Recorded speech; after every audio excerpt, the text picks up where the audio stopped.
Hi everyone and welcome to BotPenguin. In today's video we'll understand the meaning and usage of the three important features: rollback plan, change plan and suspend account.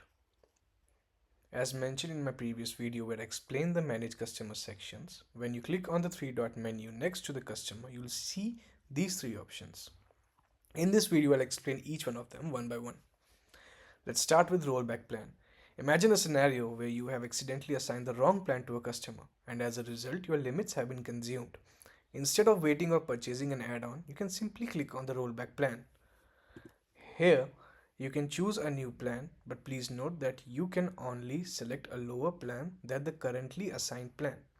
Once selected, click on Yes, Rollback, and all the limits that were mistakenly assigned will be rolled back to your partner panel. There are two important conditions you need to keep in mind while using the rollback feature. The plan must have been assigned less than 2 days ago. Less than 10% of the plan limits should be consumed.